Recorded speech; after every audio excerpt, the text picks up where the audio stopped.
Welcome to the Tellurian.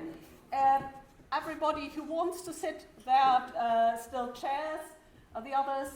It's a kind of interactive format that we are having this afternoon, so perambulatory to see the exhibition and also to use the printing press. I hope people can take turns in standing, walking, sitting, and enjoying the presence of Charles Webster, whose book launch we celebrate today. My name is Henrike Lähnemann. I'm professor of medieval German literature and linguistics, and I also teach history of the book and digital humanities together with Emma Huber, who was greeting you at the entrance. And together we set up a series of treasures of the Tellurian, which is basically to allow students to curate exhibitions around special topics and then publish them, and to see the process how a book is produced. And normally it's a kind of exhibition catalogue of 50 pages and 4 pages of introduction. This time we have an exhibition catalogue of 10 pages and introduction of 260 pages. And it's a very ambitious and very timely concept that Charles Webster has put together, and a concept that chimes in very well with the place we are in, the Taylor Institution Library, which was set up for the study of modern languages and was decidedly shaped by migrants from continental Europe, refugees such as my predecessor Peter Ganz, somebody whom Charles Webster knew well, people like Max Friedrich Müller, the Indo-European specialist, teacher of Sanskrit, who bought several of the Reformation pamphlets that you are going to see over the exhibition, and people like Hermann Fiedler, professor of German, who tried to build bridges between Germany and England in times of war. So the linking theme, and something on which Charles will be speaking in a moment further, is the in times of strife. He points to his throat because he already gave an impassioned speech this morning in the Western Library, which you can watch on YouTube,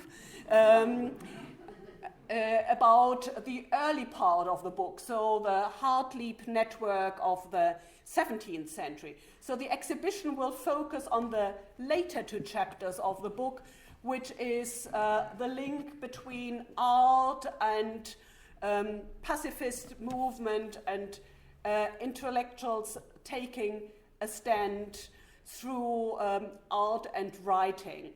And the exhibition is on in the Voltaire room, which is the former French reading room. We are here in the former German reading room, so we are watched by Goethe, who is up there in the medallion.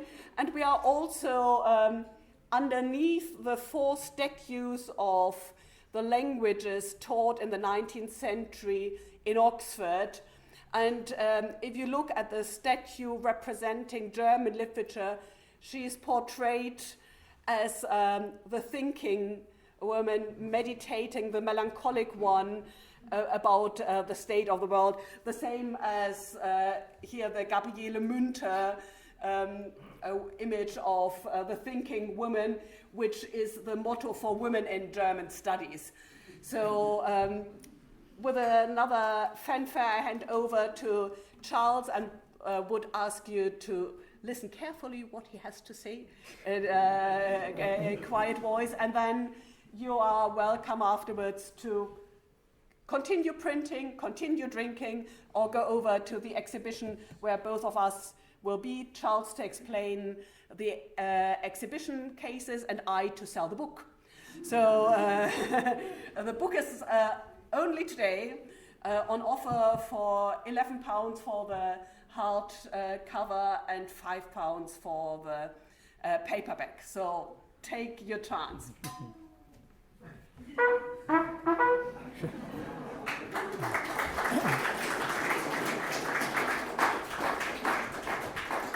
Thank you, Henrike.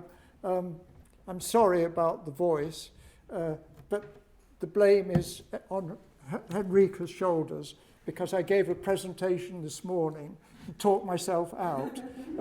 So the exhibition will come sooner than might have been the case. I would like to take this opportunity to thank Henrike for the terrific work that she's done in publishing my book. It's almost unbelievable that the book that is now published and was available last week as a paperback was in manuscript form until the last week of March. The book has been produced from beginning to end in that short time. Now, many of us have experience of dealing with commercial publishers, and even to get to the point where they accept your manuscript as a book might well take months, and in my case, it's sometimes taken years. So this was a providential intervention to bring Henrike and myself together. And it's all gone swimmingly. And not only has a book been produced, but the launch has been arranged, the exhibition has been set up, and an online exhibition of even more intensity is on the way. So it's been a very complicated operation. I'd like also to thank the many colleagues whose names are mentioned in the preface to the book, who have played some part in the production process, particularly correcting mistakes that I made along the way and inconsistencies in the rendering of such things as the titles of books. So without their help, a great deal of the accuracy of the book would have been sacrificed. I would also like to thank the Taylorian Institute for its hospitality in the sense of giving support for the publishing series that Henrike is involved with, but also for housing the reception and exhibition. I'm very touched by the opportunity to be associated with the Taylorian Institute. I've spent many hours, days of my time in the German section of this library, particularly when I was producing my Paracelsus book, which is the predecessor to the present one.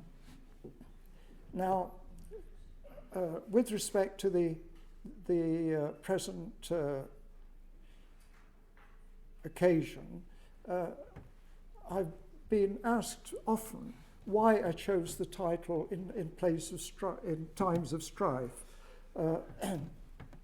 It's a relatively easy question to answer, and was made easier to answer when I was preparing for the talk that I gave this morning, which was a consideration of some of the publications that Samuel Hartlib was associated with, and I stumbled across a letter written by John Dury to Samuel Hartlib, which was published as the prefatory section of this particular translation. And John Dury, helpfully to me, pointed out that they were living in times of unparalleled strife. This, of course, is 1648, in the course of the English Civil War.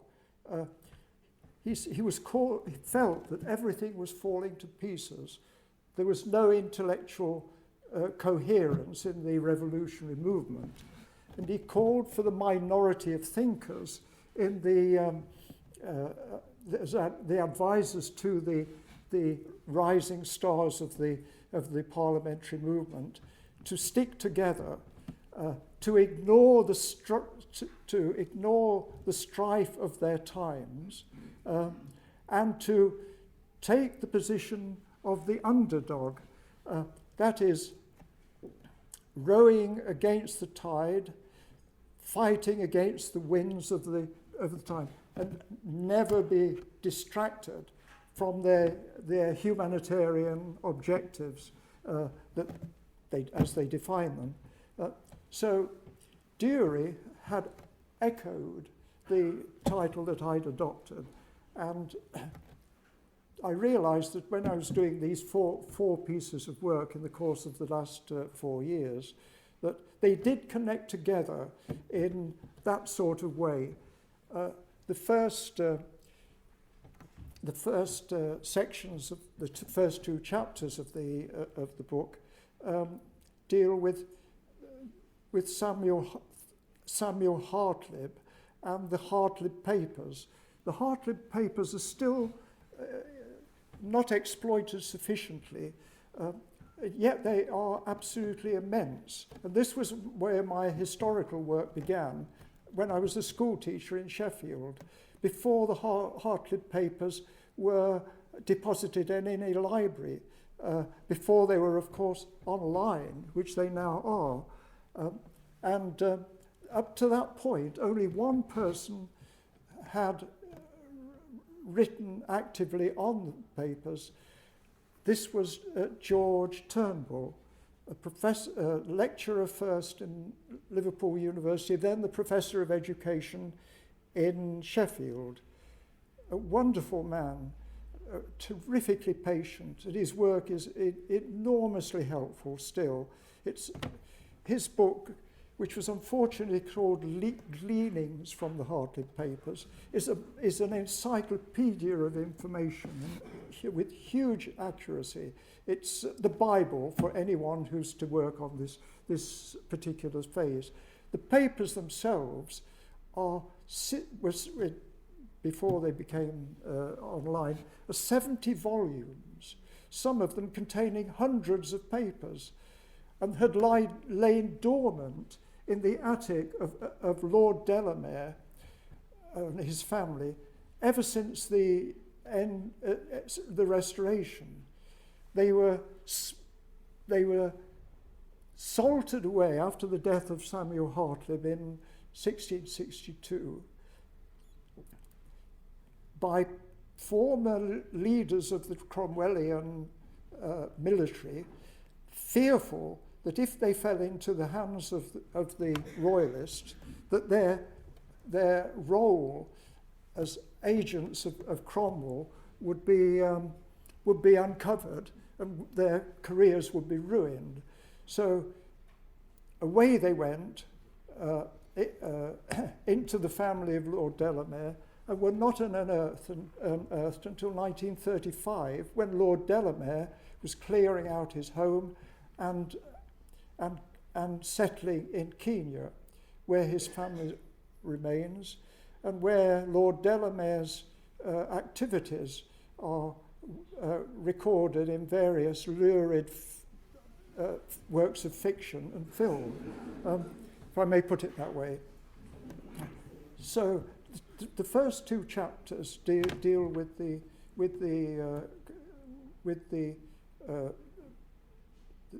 period from Hartlib's arrival in England as a exile from Elbing in the mid 1620s until 1660. And each of the first 2 chapters, it is evident where strife is a dominant element in the story.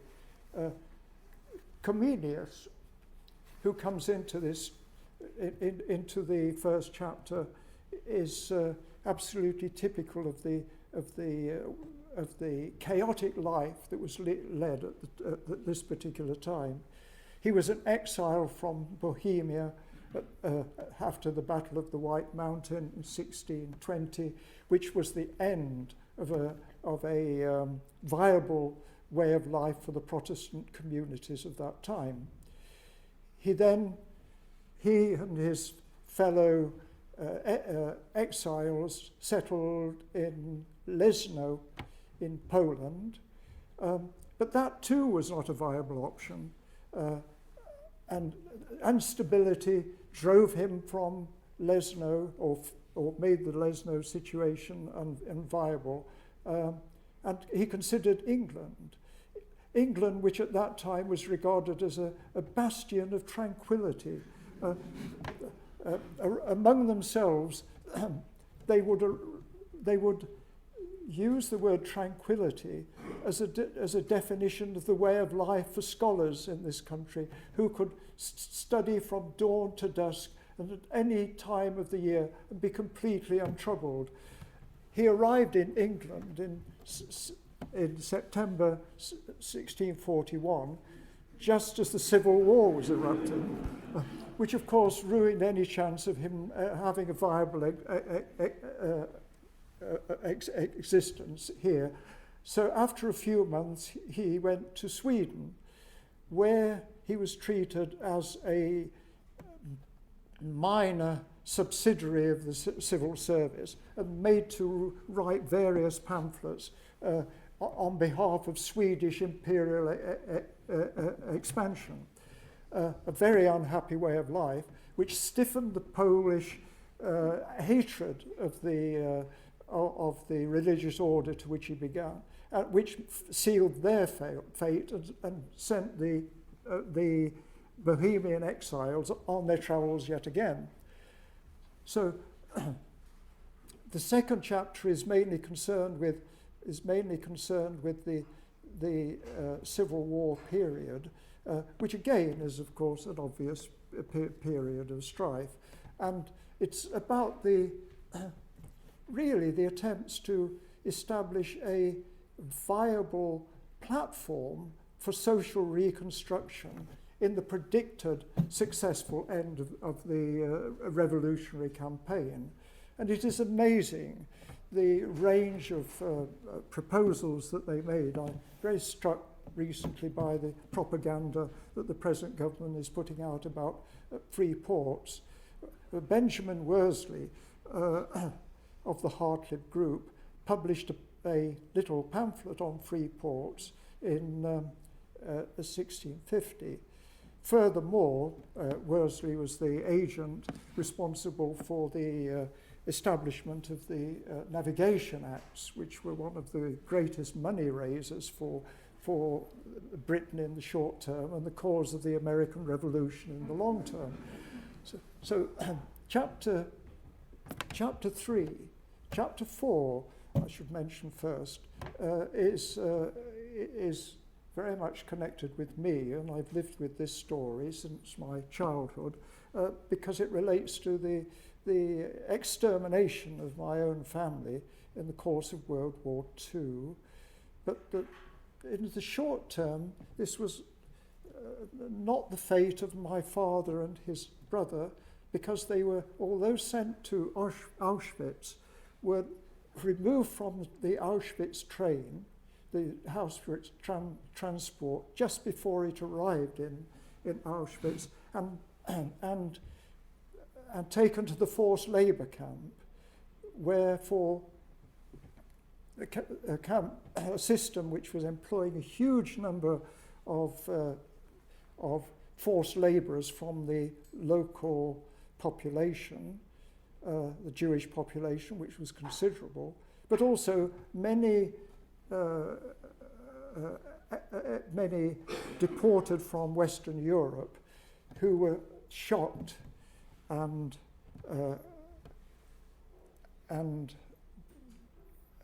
shamed by the circumstances into which they moved. And my father and his brother my father being properly qualified in medicine, his brother having no qualification at all, became the medical officers in one of the most important of the forced labour camps.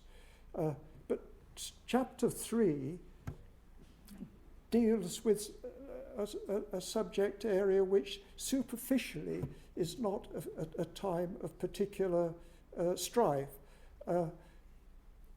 Ernst Barlach had gone to Ukraine in 1906, partly because he was having a nervous breakdown, and decided to visit his brother in Kharkiv.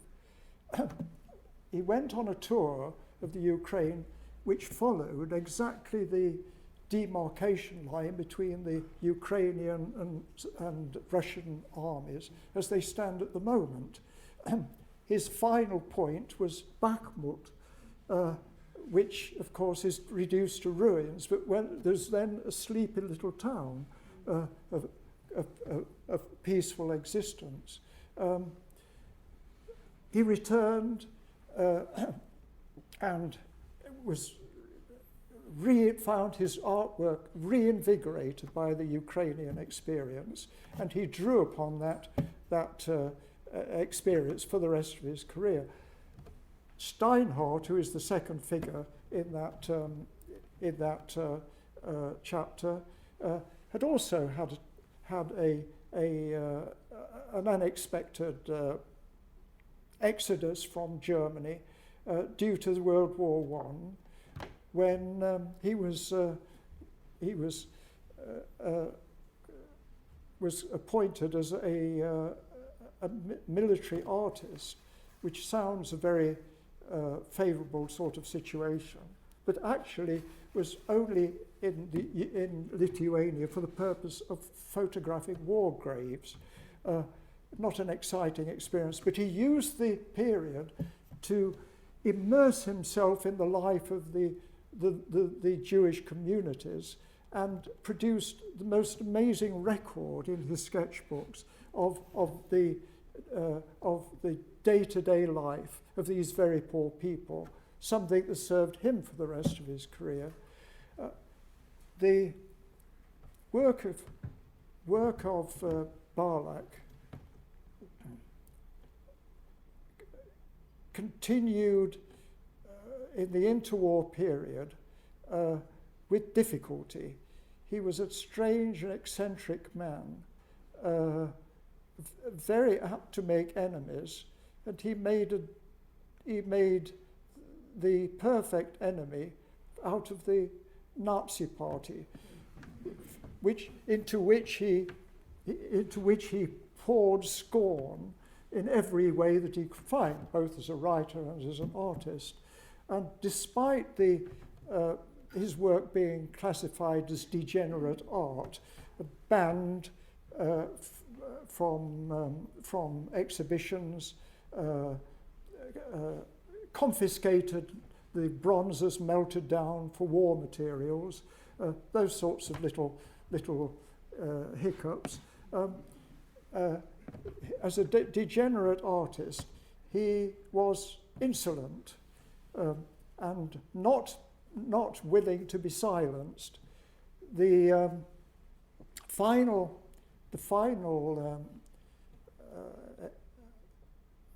final opportunity he took to enter into combat with the Nazis, just a short time before his death, he produced a little figure of a